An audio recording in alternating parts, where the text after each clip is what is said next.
ये कहानी है एक छोटे से गांव रामपुर की, जहां रहता था एक गरीब लेकिन मेहनती किसान रामू।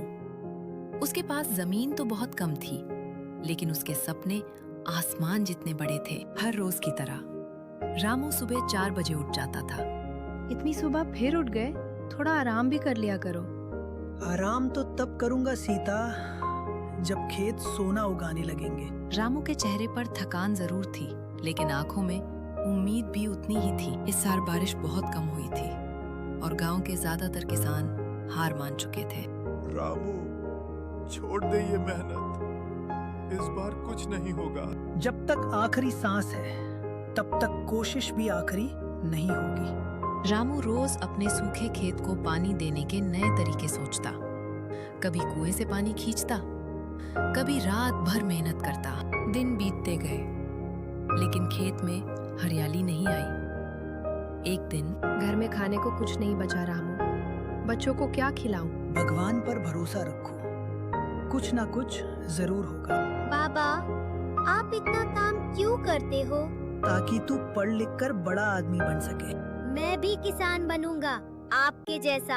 रामू की आंखें भर आईं, लेकिन उसने अपने आंसू छुपा लिए।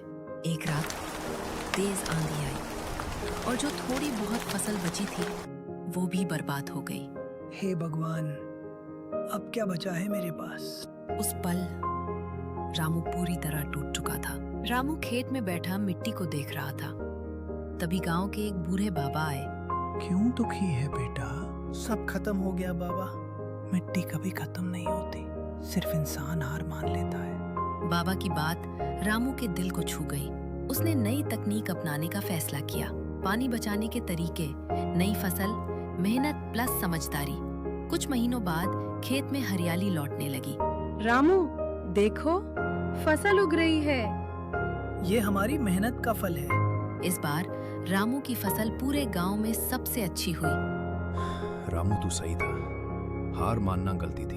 मेहनत कभी बेकार नहीं जाती दोस्त। रामू अब सिर्फ किसान नहीं था, वो पूरे गांव के लिए एक प्रेरणा बन चुका था। बाबा, आप सच में हीरो हो। हीरो वो होता है जो कभी हार नहीं मानता। रामू की सफलता अब सिर्फ उसके खेत तक सीमित नहीं रही। पूरा गांव अब उसे इज्जत और सम्मान की नजर से देखने लगा। रामू, तुमने साबित कर दिया कि मेहनत और समझदारी से सब कुछ संभव है। मैंने तो बस हार नहीं मानी सरपंच जी। रामू ने अब एक नया सपना देखा, अपने बेटे छोटू को पढ़ाकर बड़ा अफसर बनाना। छोटू, तुझे वो बनना है जो मैं नहीं बन पाया। मैं पढ़ूंगा बाबा, और आपका नाम रोशन करूंगा। अब हमारा बच्चा खेतों से नहीं, किताबों से दुनिया जीतेगा। रामू की बढ़ती सफलता देखकर एक बड़ा व्यापारी गांव में आया। रामू, तुम्हारी जमीन खरीदना चाहता हूँ, तुम्हें बहुत पैसा दूंगा। जमीन बेच दूं? एक पल के लिए रामू डगमगाया। रामू, ये जमीन सिर्फ मिट्टी नहीं है, ये हमारी पहचान है। बाबा, आपने कहा था यही हमारी ताकत है, और हम इसके रखवाले। नहीं, मैं अपनी जमीन नहीं बेचूंगा। अब रामू ने सिर्फ खुद के लिए नहीं, बल्कि पूरे गांव के लिए काम करना शुरू किया। मैं सबको सिखाऊंगा कैसे सूखी जमीन को भी हरा बनाया जाता है। तू सच में हमारा नेता बन गया है रामू। अगले साल फिर से बारिश कम हुई। गांव वाले घबरा गए। अब क्या होगा? डरना नहीं, हमने तरीका सीख लिया है। रामू ने सबको नई तकनीक सिखाई, पानी बचाने के तरीके, ड्रिप सिंचाई, फसल बदलने की योजना। मेहनत के साथ दिमाग लगाओ, तभी जीत मिलेगी। कुछ महीनों बाद पूरा गांव हरा भरा हो गया।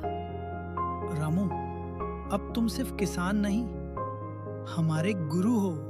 मैं भी आप सबकी तरह एक किसान हूँ। एक दिन सरकार से अधिकारी आए।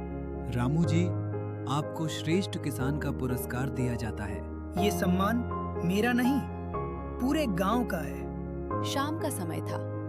रामू अपने खेत में खड़ा था। हवा चल रही थी, फसल लहरा रही थी। मैं मालिक नहीं हूँ, असली मालिक तो ये मिट्टी है। रामू मुस्कुराया, क्योंकि अब उसे समझ आ गया था, असली अमीरी पैसे में नहीं बल्कि उस मिट्टी में है जो हमें जीना सिखाती है। अंतिम सीख, जो इंसान अपनी जड़ों को नहीं भूलता वो जिंदगी में कभी नहीं हारता। ज्ञान प्लस मेहनत प्लस धैर्य बराबर सच्ची सफलता।